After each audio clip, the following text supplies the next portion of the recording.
Hello guys, welcome to my channel Desi Rang Alana संग। आज का टॉपिक आखिरी शिलालेख। वो संदेश जिसे पढ़ने के बाद इतिहास बदल गया। पत्थर पर लिखा आखिरी सच, 1200 साल पुरानी चेतावनी। जिस शिलालेख को पढ़ते ही मौत लिखी थी, आखिरी लिखी हुई शिलालेख की कहानी, हिस्ट्री या डार्क सीक्रेट। अगर आज आपको पता चले कि एक पत्थर पर लिखा हुआ संदेश आपकी आने वाली मौत के बारे में था और वो संदेश सदियों से किसी के पढ़ने का इंतजार कर रहा था, तो क्या आप उसे पढ़ने की हिम्मत करेंगे? आखिरी लिखी हुई शिलालेख की कहानी। अध्याय 1। खुदाई जो नहीं होनी चाहिए थी। राजस्थान के थार रेगिस्तान के किनारे एक ऐसा इलाका था जिसे स्थानीय लोग कालभूमि कहते थे। कोई वहां सूर्यास्त के बाद नहीं जाता था, कारण यहाँ से कभी कभी पत्थरों के टकराने जैसी आवाजें और जमीन के भीतर से आती अजीब गूंजती फुसफुसाहट। डॉक्टर आर्यन वर्मा भारतीय पुरातत्व सर्वेक्षण का एक जिद्दी और तार्किक इतिहासकार। उसे डर पर नहीं, सबूतों पर यकीन था। उपग्रह चित्रों से उस जगह पर एक असामान्य पत्थर संरचना लिखी थी। सरकार से अनुमति मिली, खुदाई शुरू हुई। तीसरे दिन जब मजदूरों ने रेत की आखिरी परत हटाई, सब अचानक चुप हो गए। अध्याय 2। भाषा जो इतिहास में दर्ज नहीं। आर्यन ने जब तक ब्रह्मी, खरोष्टी, नागरी सब पढ़ी थी, लेकिन यह लिपि, यह किसी को भी ज्ञात सभ्यता से मेल नहीं खा रही थी। उस रात पहली बार आर्यन ने सपना देखा। एक अंधेरे मंदिर में कोई आकृति पत्थर पर कुछ लिख रही थी। हर अक्षर लिखते समय उसकी उंगलियों से खून टपक रहा था।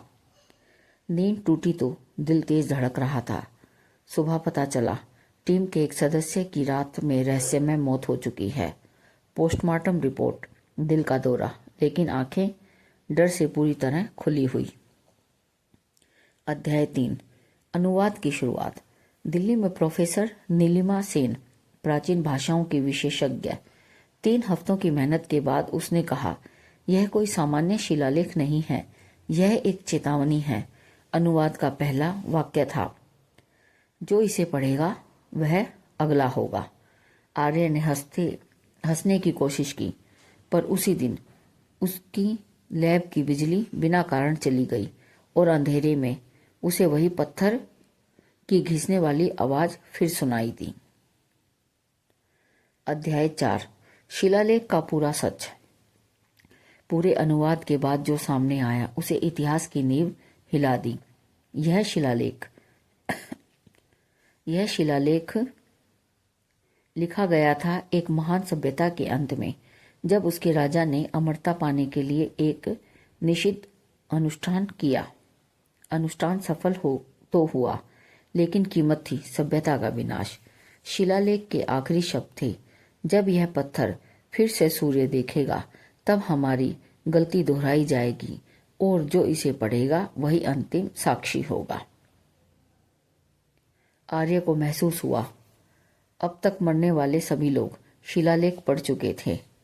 उसने अनुवाद की आखिरी पंक्ति देखी, उसमें एक नाम उभर रहा था, धीरे धीरे स्पष्ट, डरावना, आर्यन वर्मा। उस पल जमीन हिलने लगी, पत्थर से दरारें निकली और उसी भाषा में नए अक्षर उभरने लगे। एक नई तारीख, आज की तारीख। अगली सुबह खुदाई स्थल खाली था, सिर्फ वही पत्थर था। अब उस पर एक नई पंक्ति खुदी थी, शिलालेख पूरा नहीं। आर्य कभी नहीं मिला, लेकिन इतिहासकार कहते हैं जब भी कोई उस शिलालेख को पढ़ने की कोशिश करता है, अक्षर बदल जाते हैं और अगला नाम धीरे धीरे उभरने लगता है, शायद आपका। क्या आप उस शिलालेख को पढ़ने की हिम्मत करते? कमेंट में बताएं और कहानी को शेयर करें, क्योंकि अगला नाम किसी का भी हो सकता है। अगर कहानी पसंद आई हो तो मेरे चैनल को सब्सक्राइब करें। Thank you.